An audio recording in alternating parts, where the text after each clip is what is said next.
Okay, so 2 minutes later, as promised, let's get going. Very good morning to you all, ladies and gentlemen. My name is David Murphy. I'm going to be your host for this morning's event. And I'd like to, first of all, wish you a very warm welcome to the Survive and Thrive Digital Marketing Strategies Masterclass, which we're running today in partnership with Mapp.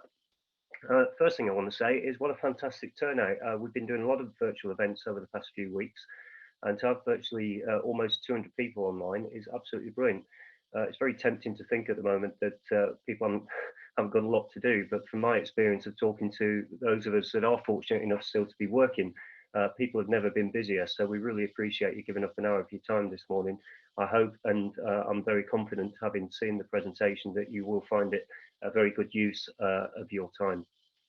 So quick housekeeping. I know a lot of you have heard this message already, but if you could just please rename yourselves. To do that, if you go to the participants bit of the menu, click on more and rename, and just rename yourself in the style of first name, company name. It will make it easier for us to follow up with you afterwards. You will be able to get hold of a copy of the presentation, so don't worry too much about trying to scribble down every last stat that Josh, who you can see there, is going to present in a minute. If you're seeing other people's windows, obviously videos are switched off, but if there's anything getting in the way of the presentations, and if you look around the menu, I think there's a way to hide non-video participants. So if they are appearing for you, if you do that, that should get rid of that. Let's have a look. If there's anything else today that's not working for you, maybe you can't hear Josh or you can't see his slides properly, then if you use the chat function on the platform and just send a message to me, you'll have the option to message everyone or just me. If you just send it to me, then everyone else can focus on the presentation, and we'll see if we can get that sorted out for you. If you can't see a chat button, then look under more, and it will probably be there. And please make sure your audio and video are turned off, which I think you've all managed to do. So thank you very much for that. So in a couple of minutes, I'm going to hand you over to Josh from Mapp, Josh Beale. Josh is going to take you through a presentation looking at the impact of the current crisis on consumer behaviour and sales, and also to talk you through some strategies to help you not just survive but thrive. And then towards the end of the presentation, Josh's colleague David Westwood is going to join him with some best practice examples from brands that are successfully navigating the current situation. All of that should take around 35 minutes, and then we've got time for Q&A afterwards. Probably the easiest way to manage that scenario, given that there are 220 of you online, rather than unmuting yourself and firing questions, do it by the chat. So as you go, if Josh says something that either confuses you or interests you and you want to dig a bit deeper, message me and I'll keep all those to one side and we can hit him with the questions after the presentation. And a little later in the presentation, I will not forget this or else my logistics managers will shoot me. You'll get a digital feedback form. We would really appreciate your help in just taking a couple of minutes to complete that. We've been running these events now for 11 years, but they have mostly been digital ones. Obviously, we've flipped everything to virtual online, and we think we're doing it reasonably well, but if there are any sort of wrinkles to iron out, then please don't hesitate to tell us about them. Okay, that's definitely enough from me now. Let me hand over to Josh, and he will take things on from here. Josh, would you like to share your screen and crack on?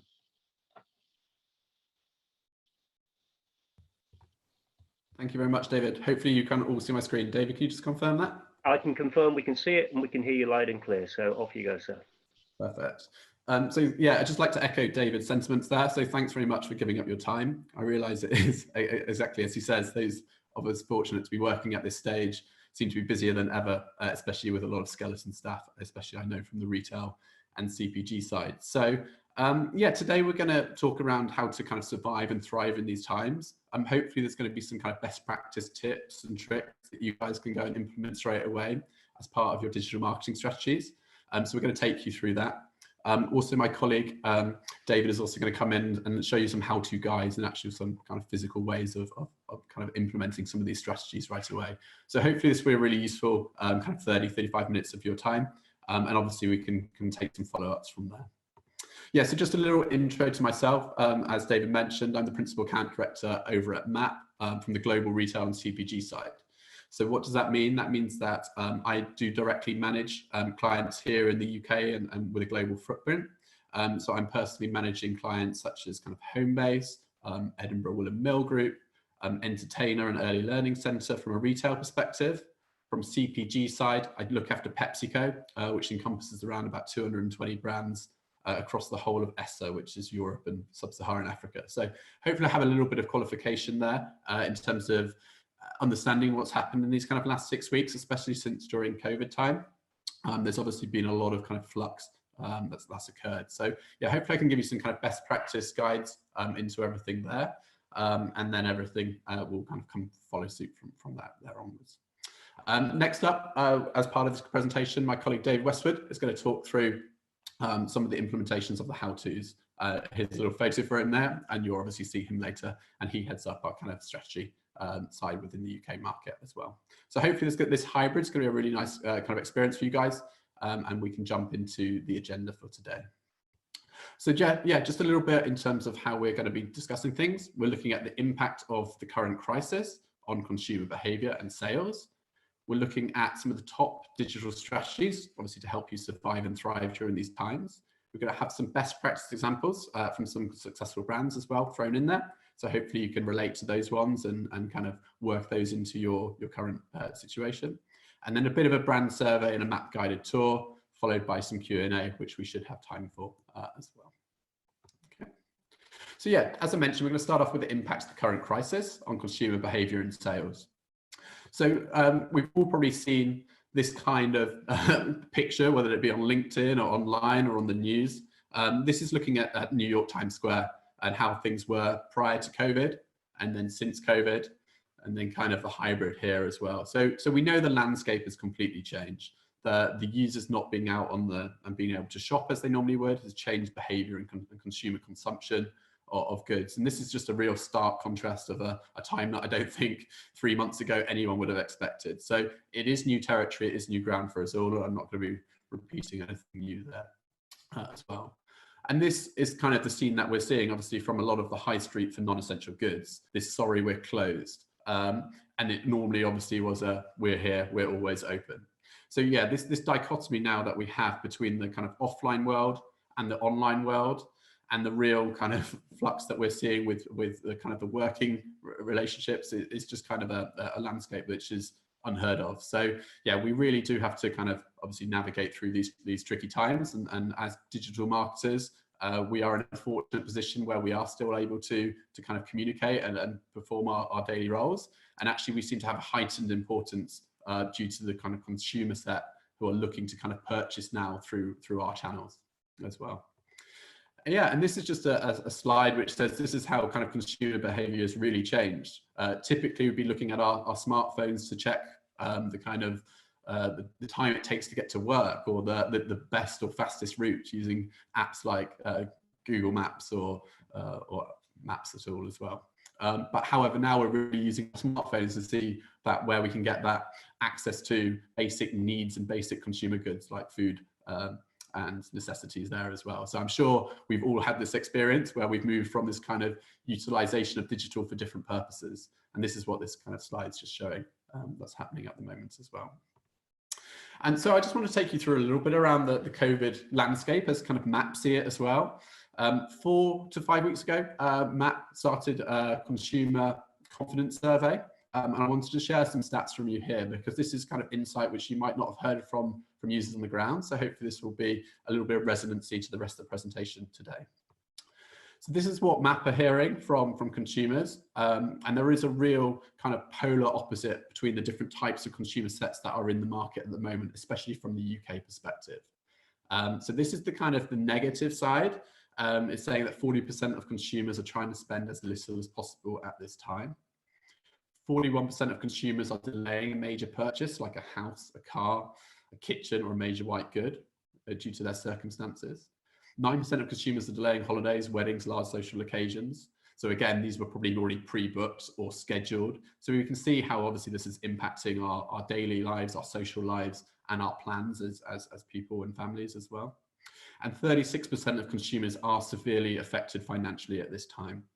So this severely affected as well is quite a strong sentiment. So there is a There is a need, there is a basic challenge for obviously a lot of consumers due to either furloughing or actually prior to furlough, there were decisions made by businesses as well who didn't think they could cope or survive during this crisis, and obviously have laid off staff as well as a result. So there is a real challenge obviously with consumers at this time, and therefore every penny counts for them more than ever before as well.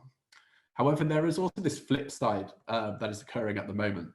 There are 61% of users who are always going to be more careful spending than prior to COVID-19. So that's kind of just a personal feeling around that they're really unsure of the landscape. So they might be holding back on those kind of key decisions and making sure they have some savings if they do to make sure they can get through these times.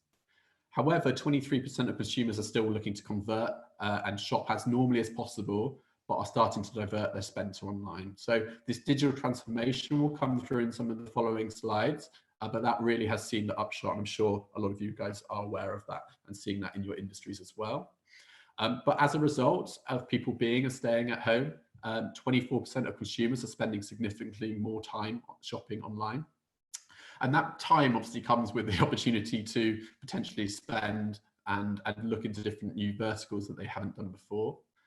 And as a result, 12% of users who are fortunate and able to have the expenditure to do so are saying they are spending significantly more online than they ever have done before. So really we have this dichotomy, this polar opposite. So people who are severely restricted, a consumer set who potentially have the same financial levels as before, and some people who are in kind of conversely actually have more amenable spend really than ever they have done, because they haven't got the expenditure on things like train fares, commuting, filling up your car with petrol. So there is this real kind of strange landscape where we really have to understand individual consumer sets at this time and be very careful in terms of our marketing strategies to them, because we have to understand that everyone's at these really wide extremes of the landscape at this time. Okay. Cool, so I just wanted to show you this, and this is probably known in the industry at the moment, but this is actually coming through from some Mapp data that we've been looking at analysing all websites using our kind of Mapp Intelligence product. And this just shows the kind of the drop off. So 100% is the mean, and this is looking at Q1 during March, the Q1, and where we look at everything in terms of the traffic. So coming through from January and February, you had this kind of atypical 100% is the normal baseline for these industries. And then what we have seen is the traffic trends for digital, for visiting their websites or their digital entities, whether that be like their mobile apps as well, has kind of completely kind of conversely changed across the different industries as well. So for publishing, obviously a lot of people are consuming more and more content than they ever have done before. You're also seeing this in certain retail, household goods, obviously online shopping, these kind of explosions of traffic sources that are coming across it as well. For my own personal client set, clients like entertainer, ELC, toys and children's wear, entertainment, they are seeing massive boosts in online traffic. And then as a result, obviously having to deal with the kind of the supply chain effects there as well. Obviously the negative of this has been the travel industry and hospitality. Yeah, they have obviously had a real big hit on their kind of livelihoods as well. So there is this kind of no getting away shift from the different types of industry sets that we have. We have seen some really innovative things where businesses are trying to transform digitally at scale and at speed, some with great success. And you've probably seen a lot of that from your local businesses as well, where butchers are starting to do home deliveries, or local fruit and veg suppliers are keeping their kind of livelihoods alive. And again, that move to shop local has been a really kind of positive thing as well for our kind of livelihoods and neighborhoods as well. So yeah, that's a little bit about the traffic trends in the industry that we're seeing, and these are kind of continuing to occur as well. But what actually has this done? This has had quite a dramatic impact on revenue by industry through the time of March now. So we're looking at the last 4 weeks of March and looking at the revenue. So again, the revenue being the 100% baseline being the norm, and you can see where that has completely split out for all of these different kind of sectors. Purely focusing on online spend. Obviously, offline spend would be really hard to account here, but this is looking at purely online transactional retail spend across quite a wide client set. And as you can see, things like toys and games have gone up to 450% times their normal 100% run rate from February, for instance. Obviously food and drink, tobacco and vaping, industries that you might not associate, but again, these have common needs that, that the clients and the consumers are looking for as well. And again, you can see that kind of the tailing off within some of the kind of things like insurance and automotive as well. I've had a massive decline because there hasn't been that need to claim or the need to travel as we have done before as well. And again, this is now just looking at the average revenue. So where that had the week by week breakdown previously, this now has the average revenue by industry. So again, the same colors and same bar charts. I thought I'd leave this in just as a nice takeaway for you guys on the webinar today. So you can see if your industry is following those type of trends as well. Because again, it's quite nice to see some of the most recent landscaping that is out there in the market. So I just wanted to take you through kind of 4 actions that are immediately addressing customers' needs at these times. And this is from a McKinsey report, looking at how businesses can change and react to the COVID situation. So I'm not sure if you guys have seen this. Hopefully this might be new to some of you guys as well. So first of all, there's this kind of empathetic need at this point. So to focus on care and support of your customers and your prospects at this time. So make a priority of obviously your own internal employees and community. I'm sure this was already occurring in week 1, week 2 of COVID as well. Trying to stay true to your company values and purpose. So having that kind of moral fiber, but also then taking this across not only from your internal looking after your community, but also to addressing your wider community needs as well. Next up, obviously, it's important to meet your customers where they are. This means that there has been obviously explosion towards digital and digital transformation, and customers are now prevalent in those channels more so than they ever have been. So the options, if you can, to expand home delivery, contactless operations, we have seen lots of businesses obviously trying to move into that agenda. I'm going to address some of that a little bit further down into my presentation as well.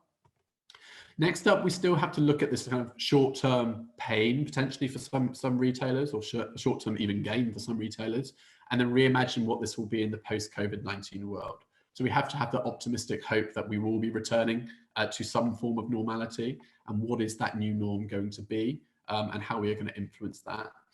A lot of your preset questions came in around what are the tactics that we can potentially implement now, which will still help us in that long term. So yeah, can we keep that migration to digital channels? Can we save money and boost satisfaction levels where possible? And obviously there are challenging times at this point. So what will that economic impact have on our cost base and our staffing, all of these different types of things in the post-COVID-19 world as well. And then as much as we can, I know everyone is stretched due to kind of skeleton teams and things like this, but if we can we build an agile capability for these times when they occur, like fluid times? And there has been a lot of great use and great instances of how companies are utilizing kind of social media for quick feedback and reacting and kind of making really quick business decisions for the benefit of their community, for the benefit of their staff base, for the benefit of consumers as a whole. So I've seen that through a lot of my customer base as well. People are making decisions at rapid timing to try and impact things for the consumer, and obviously reacting to the news from governments and things as well, because it is all new news coming through to us. So yeah, if we can react to the customer sentiment and then test and scale, that's what we're seeing. And I'll show you some examples of how we've done that later on in the presentation as well. So I'm going to talk you through kind of 4 of the key top strategies that we're looking at here to help you kind of survive and thrive during these times. And the first fundamental that underpins all of these is about knowing your customer. And when I say that, it's about taking those learnings from what we've shown earlier in the presentation, from where users are and that big dichotomy from having low kind of revenue or expenditure that they're able to use at this time, right through to obviously the other end where people actually weirdly have more kind of revenue or consumer or goods than they ever have done as well. So the ability to potentially spend more. So the real key thing is about knowing your customer and being able to segment accordingly, trying to tailor your first party kind of email strategies potentially to those user groups to try and understand where they are in that landscape and talk to those consumers effectively. And that's what we're trying to do here and help our businesses here at Mapp as well. So this is a little slide from Google, and the first kind of tactic is really about using service emails to build trust and maintain reputation. So the key thing that Google is saying at this time is to keep your consumers informed, be current and transparent, and really adjust in real time. So this is a kind of fundamental here. And then what we want to do, and this is just an example from Homebase, one of my clients, is try and also prevent that backlash on review sites like Trustpilot and social media, and also try and reduce the call center and customer service inquiries that they've been receiving. So as soon as the COVID-19 struck a few weeks ago, obviously digital transformation happened quite quickly, and the requests for goods and consumer goods kind of skyrocketed in a number of different industries. So there was a real impact on supply chain, especially when you're like a multi-shed retailer like Homebase. They have their own direct-to-consumer, obviously, operations, but they're also reliant on some partners and suppliers. And you might have that with your kind of current client set as well, and your goods that you're selling.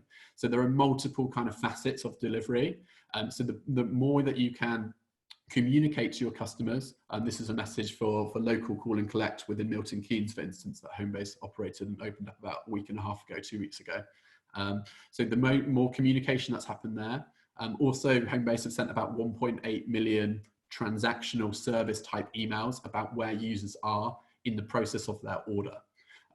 So this kind of communication strategy, especially around service emails, it's a real vital thing, just to try and look after the customers that you have gained, and then try and divert the need for them to be reaching out via either call centers or mobile apps or via social, because that's putting an even greater strain on resources. And we saw this a good couple of weeks back, and is still kind of working through some of the massive backlogs that are occurring. But there were big shifts on internal teams from all different types of the business to obviously help move into that kind of call center world as well, especially on a skeleton staff. So it's all about looking at the service emails and understanding if you can lighten the load on your consumer facing teams at this point, and can you do that through mass broadcast or targeted sends, and just keep that conversation up. What we're finding is that consumers are happy to accept delays in delivery as long as they are notified about this, that everyone understands it's a challenging time to go from kind of 100% capacity to 450% capacity. That is always going to be a challenge. But yeah, it's just one of those things about, can we communicate more effectively? Can we segment off our transactional emails and really keep that informational process up at this time as well? Tactic 2 is kind of looking at kind of intelligent insights to grow loyalty and relevance to customers. So this could be through kind of targeted pop-ups. It's again a Homebase example about capturing data at this time. As more traffic is coming to your website, we've got to remember this is a time where we can acquire new customers and we can acquire new users to our database from a first-party perspective. So if we can do targeted pop-ups in the right way, then this can be a real beneficial time to help grow and acquire, as I just mentioned. But there's also this kind of relevancy through on-site pop-ups, and here's a kind of a bio-gifted example. Can we really bring to the need of the users who might be looking for a way to contact the customers? Can we surface really instructional, informative messages about how your business is dealing with COVID-19, the delays that it might be having on your supply chain? How can we put that information to consumers ahead of the purchase, or just to build that trust and momentum with the customers? So the kind of relevancy through things like pop-ups on site as well, that really helps build that trust with the brand. And then obviously you will reap that again in a post-COVID-19 world as well. And yeah, just a bit of a fundamentals around how potentially Mapp do this, but obviously I'm sure you have your own tools as well that can assist here. But really looking at the real-time analytics to market to the right audience. So if you can ingest all of those different types of data sets, your web behavior, your e-com transactions, your social kind of feeds and different sentiment activity, then you can really understand where users are in market, segment accordingly, because it might be right to send a marketing message to users who are looking for certain goods with a retargeting type strategy if they weren't available, for instance. But that might not be the case if there's a person who's looking and struggling with trying to understand where they are in their own order process with your business. So we've got to really split these users out and segment accordingly. And having the right tools in place to do this is obviously an important factor here as well. And just a few of the questions that you might be able to ask yourself as a business, and you might not know the answer, but again, it might be a good thing, a good starting point to really understand what's happening in this time for your business. So is repeat purchase occurring more regularly? And is there a higher AOV during COVID-19? And this just is an example of some of the cohorts and data that we're seeing across our businesses to really understand how people are shifting and moving during these times. Is there a really quick second purchase order because someone's forgotten to purchase something in the first activity, and when they realize they can shop with you online and they are getting goods, that can bring them back really quickly at this time into the next purchase journey. Whereas typically you might have, I don't know, an AO or an average repeat frequency of around 2.2 in a year, for instance, for your product set. This now could potentially be a couple more times higher due to the fact that you're delivering, you're fulfilling the service, and then you're being able to assist them further during their requirements at this time. And yeah, this is the next kind of question. What is the expected engagement and purchase frequency for social media followers? So how are users that are coming through from social now? Are they coming more on an instructional route, or are they coming in for certain product sets? So being able to adapt your channel and your messaging for your channels when they're landing onto your website. Again, if you can look at the inbound referral URL, if they're coming in from Facebook or from Instagram, and you know exactly what type of inbound they are coming in as, can we tailor our website or change our content accordingly to suit those users' needs as well? This is just an example of kind of what is the value and number of your customers that are about to churn. So where are they in that life cycle? And then again, what role does email have in converting your customers during this time? So is it a last click converting touch point, and that's where revenue is coming from?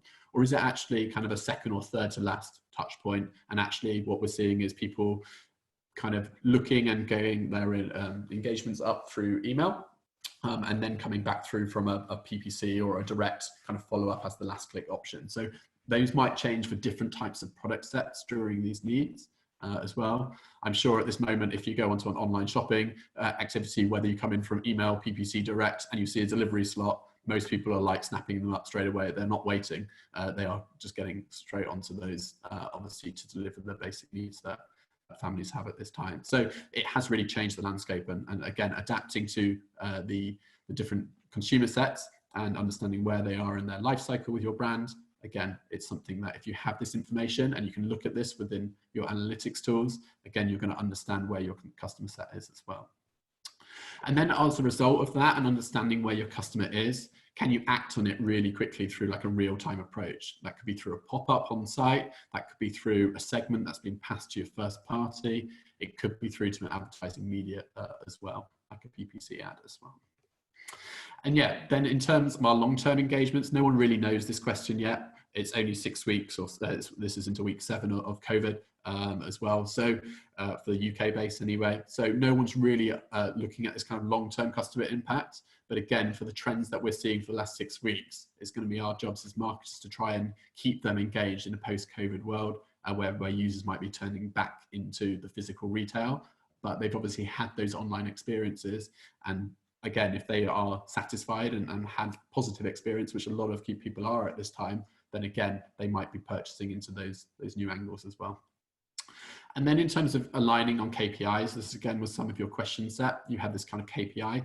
And again, some of the different types of KPIs that we're looking at. So return on advertising spend is still a key one from a PPC perspective.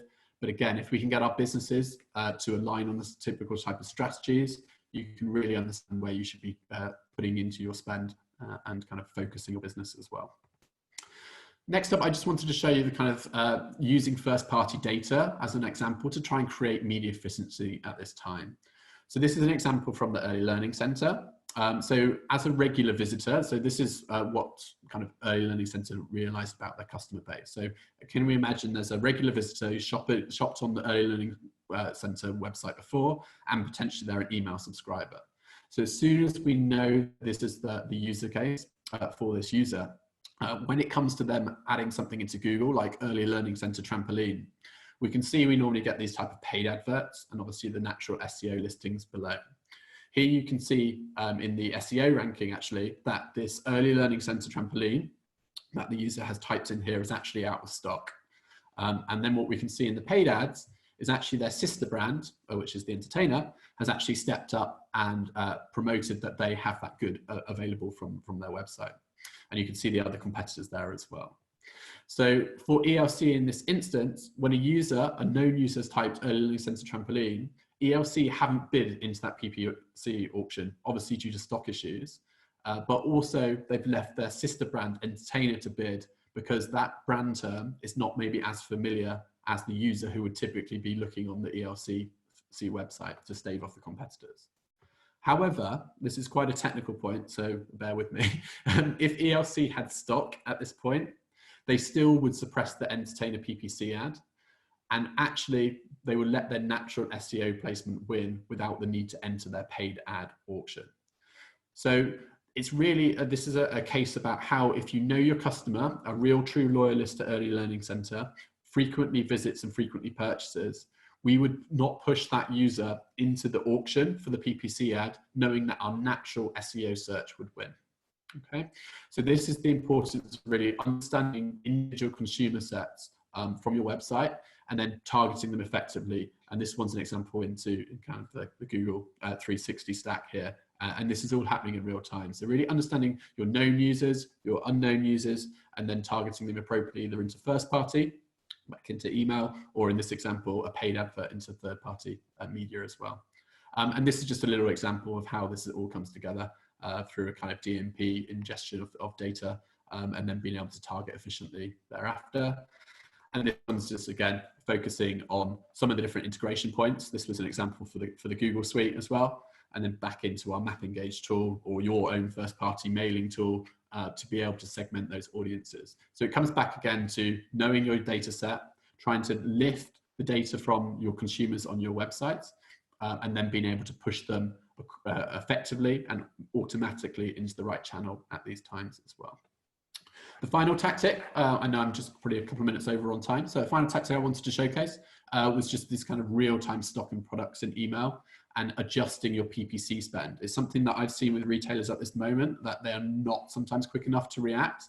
When things are out of stock, they're still bidding on terms and putting traffic onto pages with out of stock activity. So it's really important to really understand your product set, because it's changing very, very quickly, and then adjusting in real time things like PPC spends, especially on category level as well. And just a few things that you can try and find out as well is kind of what are those rockstar products, high conversion rates as soon as users are landing on them. And maybe that's something that you can start pushing a little bit more in terms of your PPC and up your bid spend on PPC there as well. Sticky products are things that potentially might have a low conversion rate, but it might start off your session. So if you're bringing people in onto a product potentially that has a low sticky, well, it's not converting really regularly, maybe there could be a recommendation panel on that page, which is bringing people to other different areas of the website, or landing people in certain areas, like high performance and search. They're coming in very frequently on there from a natural search placement. And actually, by having very tailored landing pages, you can then move them around into the areas of the website where they will go on and make that purchase. So just because a page is not, or a product is not performing in terms of direct revenue, it might actually have more of an impact in terms of other kind of areas of the site, and making sure your overall website performance is there as well. So it's a great thing to have a little look at your inbound and outbound exit journeys of your user and product detail pages, and really understanding, actually, even though something might be very low in stock, is it having a wider impact of users than using that as the first base and then moving around your website and actually having that kind of finalized spend.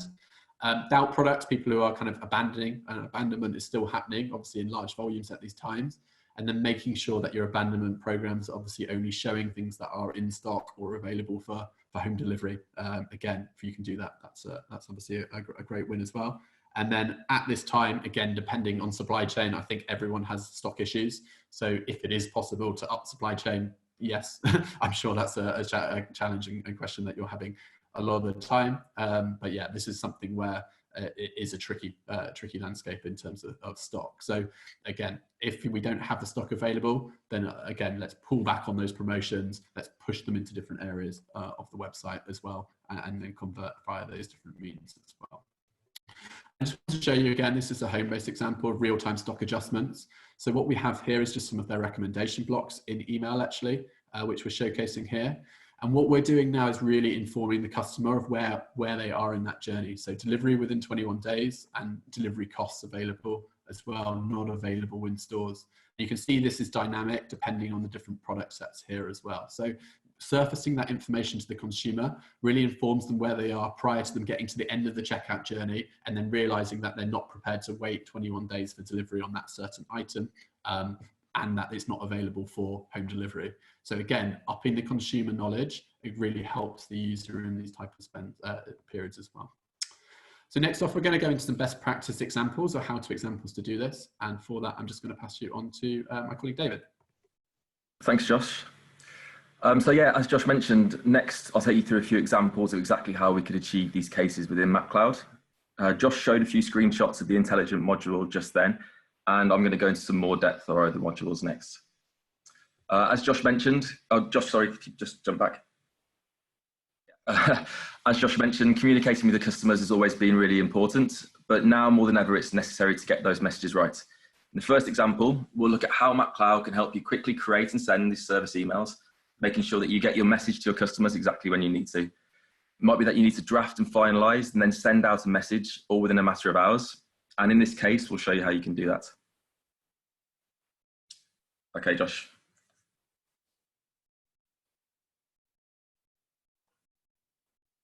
Perfect. So within Mapp Engage, our updated email builder tool allows for quick and easy creation of standardized and on-brand messages. To make things even faster, we can start creating the message from a predefined template. In this case, we'll start with a service message, which is comprised of a number of different text and image blocks. Once I've got my content ready, I can simply add it into the correct places. I've taken this pre-written message, copied and pasted it into the right places, added in the pictures. Alternatively, I could just write straight into the blocks and design in one go. From this part of the editor, I've also got the ability to add dynamic content based on any of the information that we might be holding about the contacts. And this could be in the form of basic personalization, but could also be used to insert specific content to get those people on an individual level. You can also add the subject line in here and any extra message settings. And we can do all the editing in desktop and mobile view. So that's not going to allow you just to see the message, but also be able to edit all of the content. It's really as simple as that. So the next thing we need to do is decide if we want to send it straight away or make use of our built-in inbox rendering tool. And this feature is going to allow us to check what the message will look like on a number of different devices, down from specific browsers to mobiles and tablets. If you're making use of customized templates from the builder, you're pretty confident that these messages are going to render correctly. But if you ever wanted to, you can come in here and check a message in more detail to see exactly how it looks. If we wanted to, we can take this a step further and build the email into an automation flow before we send it. And this is going to help us progress past that single send. And in here, we can create dynamic real-time automations with a number of different conditions. In this case, we can also monitor the interaction and then deliver the follow-up communication if the customer doesn't open and click. In the email settings as well, also allows us to set a best send out time, which is going to deliver the message to each individual at the best time of day based on their previous interactions. Now we can simply set the automation live and the message will be delivered exactly when it's going to need to. Okay, we can move on to the next use case then. And this one's going to be looking at using those intelligent insights to grow loyalty and relevancy to the consumers. And in here, we'll be able to see how we can use all of those insights gathered from the rich data that you collect online to help grow the loyalty and ultimately drive more sales.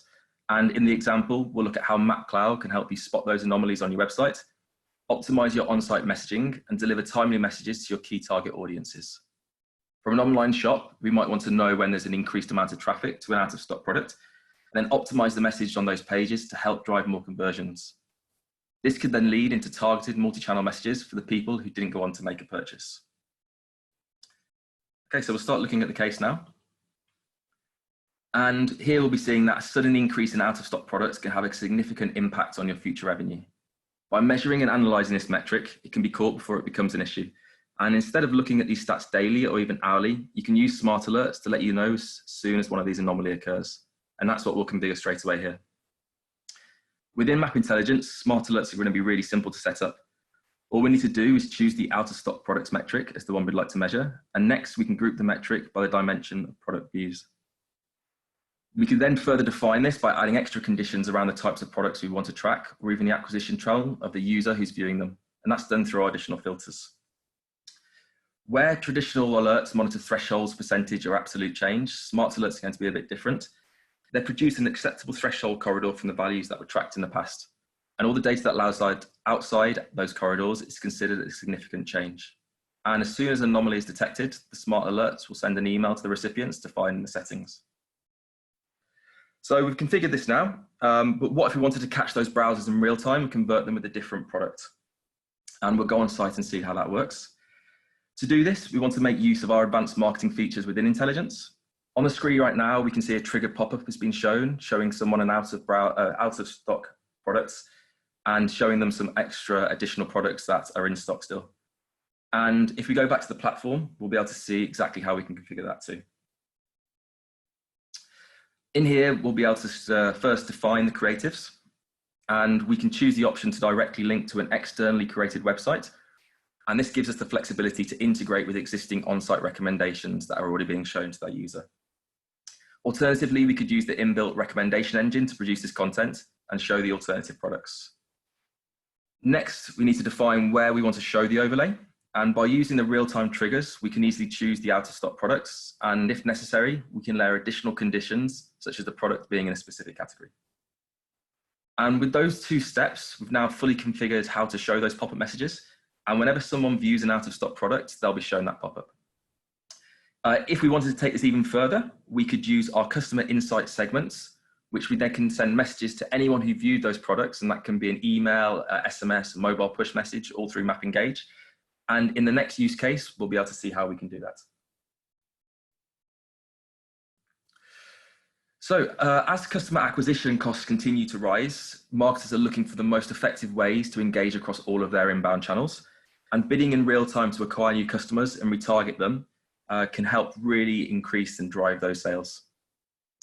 In this example, we're going to look at how Mapp Acquire DMP can identify your most desirable customers online and then target them with either email messages or display advertisements with the aim of bringing them back to site to make a purchase. We'll look at how we can find our highest value customers and make sure when we do send them retargeting messages, we don't do so for those out of stock products. Okay, so the first thing that we need to do is monitor all of our online activity. And by deploying the Mapp Acquire data collection pixel, either directly or through a tag manager, we can instantly begin profiling each of those website visitors. By default, we'll begin collecting basic behavioral data within the platform. And on top of this, it's possible to configure custom events to capture when someone performs a really specific action. If we look at the website now, we can see the data that we can collect. And sticking with the idea of out-of-stock products, in our tracking sidebar, we can see the pre-configured event has been shown that a viewer's seen one of these products. And we can also see this action's triggered an automation flow, which we'll configure later on. Okay, so back into the platform, we can now see our segmentation builder. And when we're actively collecting all this web data, we might want to build a segment of previous shoppers that we'd like to retarget. Within this part of the platform, it's possible to utilize the website behavioral data alongside any CRM data, email feedback, or mobile activity. And we also have access to our intelligent insights, which allow to easily target those predefined groups of your existing shoppers. Some of those Josh mentioned in his demonstration earlier as well. In this example, we can layer conditions for customers in the UK who have made a significant transaction in the last 6 months and more than 3 purchases in their lifetime. That's what we can see with that repeat purchaser. This is then going to give us a targeted group of our key customers who would want to send a message to. And we configure that message again through our automation whiteboard. So finalizing this, we want to start with that on-site event. And that's the first event that we've seen triggered here. And when someone has this action online, they begin the program, pass on to step 2. And in here, we want to add a small delay of an hour. And after that, we're going to want to add a segment. And in here, it's then possible to filter out all of those users who's actually passing through this flow. And it's also possible to add around 20 different options in here for different possible segments. Also, we can turn on a negative path if we wanted to, but at this stage, we just want to say, let the high value customers proceed and no one else. The next step that we'll be looking at is deciding how to communicate with the customers. First, we'll start with an email, and the content in here, obviously specific to the products that we've seen online. The next step would be to find if they'd engage with that message, and this is going to be done through our real-time email reaction. For all the people that opened and clicked on a message, within 48 hours, we can take down one path, and in this case, we want to treat everyone else differently with that negative path. After this is configured, we can then start introducing that idea of our DMP functionality. And for the people who didn't interact with the email, we can push in real time out through the Mapp acquired DMP to a display network when they can be targeted with adverts across the web. So here we've had the ability to decide which channels to communicate across, trying out maybe some cheaper channels like email before we're trying out the DMP and the advertising channels. So really what we've seen here is the ability to use this true omni-channel decisioning workflow. And after we finalize it, we might also want to add a goal. And within this goal, it gives us the ability to track if someone's made an online purchase. And the second that's triggered, the person will then be removed from this automation and will not receive any further communications. So that's going to take them out of the DMP audience and obviously stop any future emails, SMS, or in-app messages as well. So now all we need to do is set the automation live, and then we can begin to actively retarget all of these people. Okay, great. So that's sort of a quick run through of some of those use cases Josh had mentioned. Before I pass you back over to Josh, it's probably worth mentioning that we'll be running weekly platform demonstrations starting from next week. You'll be able to see everything in a lot more detail within those. And later on in the presentation, there's another slide in there that's going to show you all the details. All right, thanks. Back to Josh. Cool, thanks, David. Like obviously those kind of use cases can be tailored to your kind of particular needs as well. So looking at your own kind of product sets, again, obviously we're a cloud-based technology and we're technology providers. So for us to show these type of examples and what customer sets are doing, obviously it's innate that we are showing how some of our background tools are doing this. But again, just using that kind of knowledge base, whether that be through your existing tools, again, technology tools that you have available, obviously it's important to show how these kind of actions are being determined. And it all comes down to that underlying data, as we mentioned as well. So just a kind of final couple of summary points on kind of Mapp as a business as part of this. So they showed a couple of the different examples there. So we have the Engage kind of sending tool, which is around email, SMS, mobile push. You've got Acquire in terms of capturing on-site behavior. Intelligence, which is really physically showing all those customer insights and with those smart alerts as well and pop-ups, really understanding where people are in that customer journey. And then using our kind of Ecom Plus tool, which is all around hyper-personalization at scale, making sure that the right stock is showing to those customers as well. So this is what we're doing as a technology business, and we're seeing different kind of clients using these type of tools to be able to kind of automate their journey. And at this time of COVID, as we've been mentioning, being able to react in real time and take those insights on site to be able to action through any of your different channels is what it's all about really at the stage. A little bit about Mapp, so around kind of 2,500 customers, some client lists down at the bottom as well, as you'll see. Yeah, really working across a different number of retail suites, as we mentioned, but also different verticals into finance and travel as well. And then just a couple of last slides that we would like to kind of leave you on as well. So as we mentioned earlier, we've been doing a consumer brand survey, but we've also got a kind of a business focused one as well. And also this is quite a nice touch that we're doing at the moment. So if you guys would like to take part in the brand survey to see what you're seeing from a brand perspective, please do follow this link here as well. Mapp will also donate to charity of your choice as well. I can have a £10 sum. I will just take a couple of minutes, and this is really helping power the digital landscape as well from a brand perspective, and see and gain insight on kind of what you guys are experiencing as well. And as Dave mentioned there, we do have some kind of guided demos and things taking place. Next one being on the 7th of May. So if you'd like to see a little bit more around how you can potentially implement these type of things, then by all means follow through on that cloud demo and register for that session there as well. So I'm going to leave you on this slide. That's it from a Mapp perspective. I think we have roughly about 10 minutes for some Q&A. So hopefully some of those have come into to David over at Masterclassing as well. And yeah, we'll be happy to answer those ones now. Yeah, thanks very much, Josh. Thanks, David. So we had a question earlier that one of your colleagues has answered in the chat, but I'm just going to go through it in case people didn't see it. So Paula from Origami Business Consulting said a lot of companies are missing their target audiences, which may cause ad saturation in the long run. If a company does the right targeting but gets lost in the noise, what can it do? And I did have Ricardo's answer, but obviously more messages have come in. Ricardo said, Paolo, it's the case even outside COVID-19, there are a number of things you could do to optimize, narrow the audience down even further and increase the spend. It's also worth considering using premium publisher networks, test different ad formats, create lookalikes based on the customers that do respond well to your ad campaigns, combine paid media with CRM marketing, and prior to launching campaigns, test multiple variants of the same content that you plan to use on ads to see what content gets the best response rate. So Paul, if you scroll up in the messages, you can see that and cut and paste it if you like. There's another couple that have come in on the chat, so let me just have a look at that. Actually, there was one earlier. How to influence sales for e-retailers in the beauty category, so not your own e-commerce site. I don't quite get that. Josh, does that make sense to you? If not, Sigrid, if you want to unmute yourself and ask the question in person, feel free. But Josh, do you have anything to say to that? Yeah, that's fine actually. So in terms of the beauty category, I shouldn't really say this, but my wife works at L'Oreal, so I have a little bit of experience. So there is a massive online pure player push at this stage. The websites obviously look fantastic. These online pure players who have been around are experiencing obviously a lot of growth.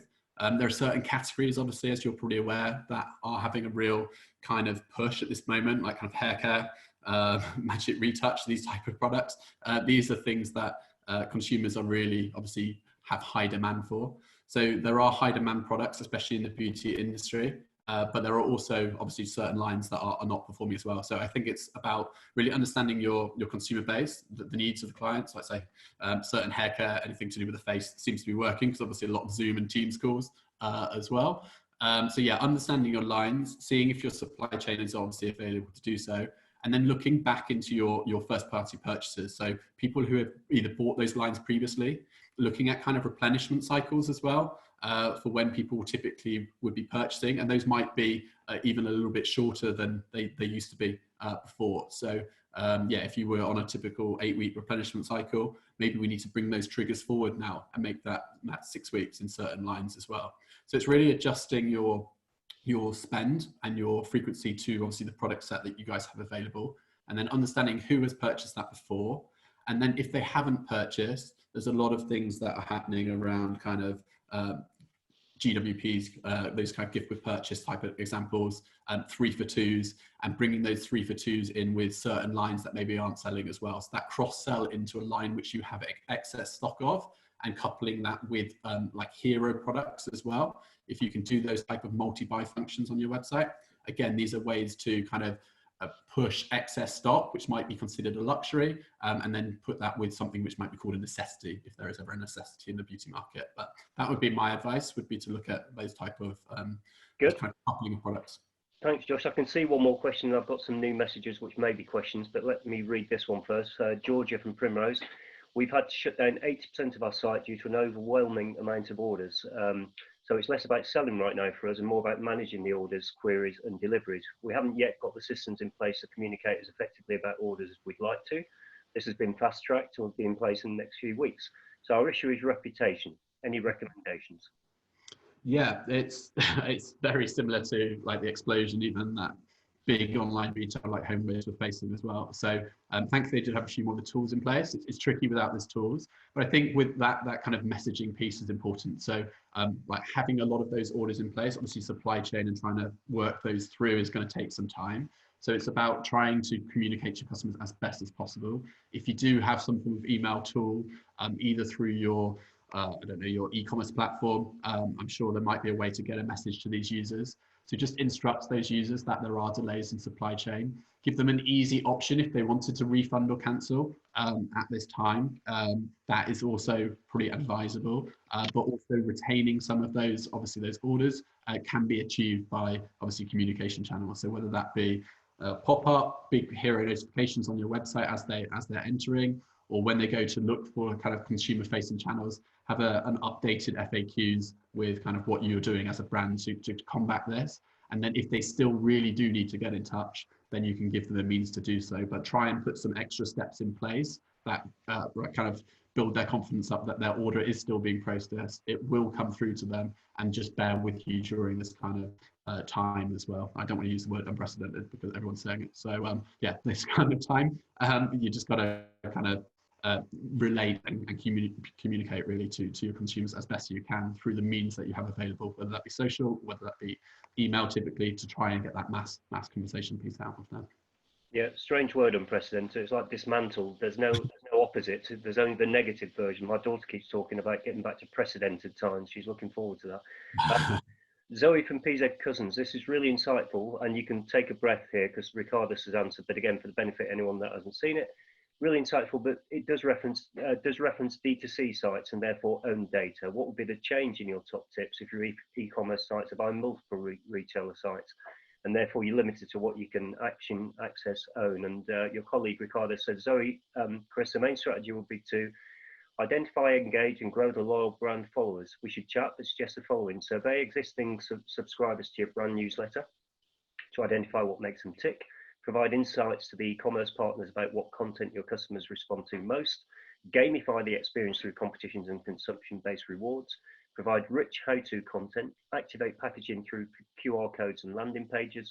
Identify, reward, and celebrate loyal customers, and provide them with exclusive content to help them advocate your products.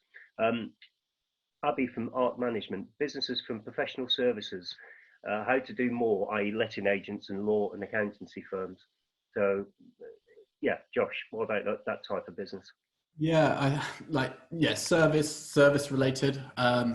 It's a trickier landscape. Obviously, there isn't quite as much pent up demand at this time. So we also have businesses, and you can experience that with obviously travel, and you can see certain communication strategies that people are trying to do.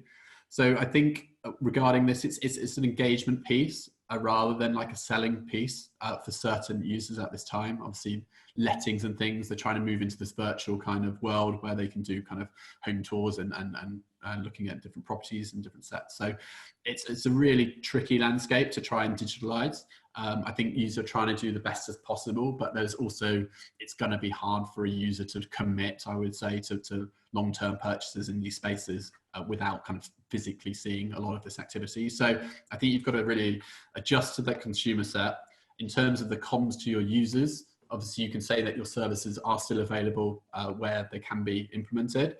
And just kind of being that reminder saying, we are here, we still can do this, and just trying to engage users in a different way.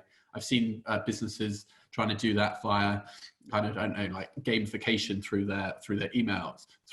I had an airport parking one where there was a quiz, for instance, around some different activity. You're not doing airport parking, but they wanted to communicate to users saying that they're still here. They will be back soon when it's possible to do so. And in the meantime, here's a fun engagement piece that you can do with your consumer set. So I've seen some really novel ways of still marketing, but still being kind of front of mind, but not being kind of always at the top of the inbox in that case. So I think there is that kind of that trust that you will build up with still a communication strategy, but just tailoring it to more of an engagement piece at this time. Okay, we've got a few minutes left. We obviously, Josh referenced the questions that you submitted before the event, and we had a look at those together the other day and came up with the top three. So I'm going to hit you with those, Josh, just the three that not me, because I know nothing about all this stuff, obviously, but the expert here thought were the most interesting. So first up, what are some of the best ways to improve conversion rates across digital platforms during these challenging times? Not unprecedented, challenging. Okay, perfect. Yeah, so I think really looking at this one, I would really focus on your product details page. So when you are landing on your website, obviously you're bringing traffic in from different sources, and obviously that's kind of spiraling at this time. So when you're looking at the products details pages, that's where typically a user would land from a paid ad or a search ranking, or if they're quite specific or quite lower funnel. So what I would say is make sure those product pages have things like natural breadcrumbing back to your main site. What you don't want is users to come to your main page and then be stuck on that product page and then think that they can't shop with you guys and therefore exit your session, which you've just paid Google for. So yeah, simple things like nav breadcrumbs, where users are in that journey, or adding some of that COVID messaging over the top of kind of the product pages is quite important. So just understanding where they are, maybe like bring delivery dates to the fore as well. And then also there's kind of recommendation blocks that you can use through your e-com provider as well, making sure that they are the alternative options. All of those are in stock. And then you can also kind of let your user navigate through those product pages as well. So it's a simple one that you can potentially look at, is looking at where your inbounds are occurring and just doing some simple optimization on there to make sure it's very clear and concise. A lot of people are making COVID messaging on the homepage, but again, probably 40% of your inbounds and deeper funnel people are skipping your homepage before coming onto your product pages. So again, I would look at things like that deeper down in the funnel and making sure that that is very instructional and informative. And then if there is something like an exit session happening, that's maybe where you can have an exit intent pop-up window to either capture more info or try and ask the user what they're looking for, or similar to what Dave showed, like that out of stock message, here's some recommendations in the pop-up. Again, a really nice tactical way of doing something there as well. Okay, two more, and then you can get your daily exercise or go and lie in a dark room, whatever you need to do after a session like this. Do you believe COVID will have changed the long-term effect of people's spending habits now they've been pushed into online purchasing? And what are some of the long-term strategies which will pay off with a focus on 2025?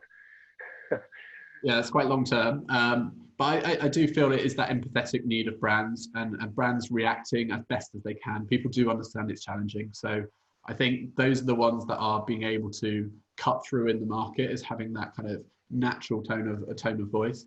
And obviously, if you are a pure online pure player already, you were already set up for this, and geared up a little bit more because you have your kind of facet in place. So we've seen online pure players kind of just navigating through as they were and being able to adapt and maybe up and increase their supply chain accordingly.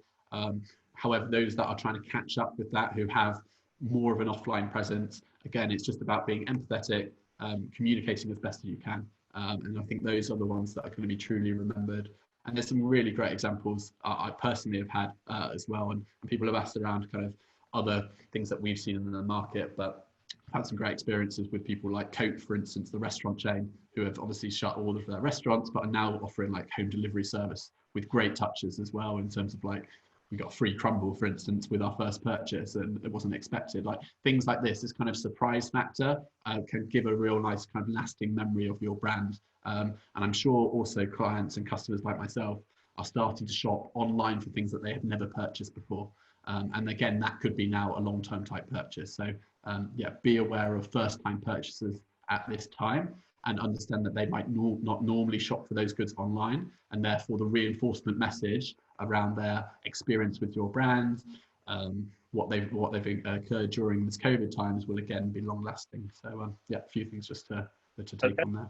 One last one. What's a quick win to encourage first time buyers to buy again, even after receiving all the regular business as usual and sale emails? Yeah, this one's a really great question. I think this is an under investigated segment in terms of first party. A lot of people do reactivation, welcome sequences, these type of things, but that second purchase again is crucial. As we are seeing COVID, sometimes that second purchase is very near to the first purchase due to an immediate need.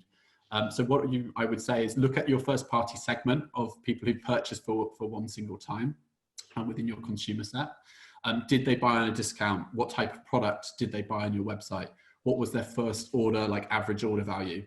If you can bucket some users up into those type of areas, potentially we can then either send them a tailored communication, which would be centered towards their first purchase. So could it be replenishment? Could it be an additional cross-sell onto that first purchase? And can we try and bundle something up which is very targeted to their existing AOV? Because a user coming in on a £20 spend threshold is very different to someone coming in on a £100 spend threshold. So really just mixing those users up, creating those kind of tailored segments, and then doing a bit of a personalized communication to them probably will have the best cut through at this time. And it's not always about general offers and discounts to all users. It's if there's more of a tailored approach to them, saying, oh, this is what you purchased last time, do you need more of this, or here are like-minded products, that can have a more positive impact than a generic 10-15% off discount code. Very good. I know this is virtual, but I'm going to give you a round of applause, Josh. Well done. Good. Cool, thank you. So look, just to quickly wrap up, I want to say a massive thank you to Josh and to David and his colleagues who've worked hard behind the scenes to put today's event together. I want to say an even bigger thank you to all of you. As I said earlier, those of us lucky enough to still be working seem to be busier than ever. So thanks for giving us your time. We've got many more events coming up in the coming weeks. All the details for those are on masterclassing.com. Just go there and click on digital and you see all the digital events. We also do HR events as well. So if you've got colleagues in HR you think might benefit from a session like this, please feel free to send them there. Other than that, it just remains for me to say, as everyone's saying, obviously stay safe and have a great day. And thank you very much indeed again to all of you for spending some time with us today. You will be able to get hold of the deck and a recording of the event as soon as that's all processed. For now, goodbye. Thank you.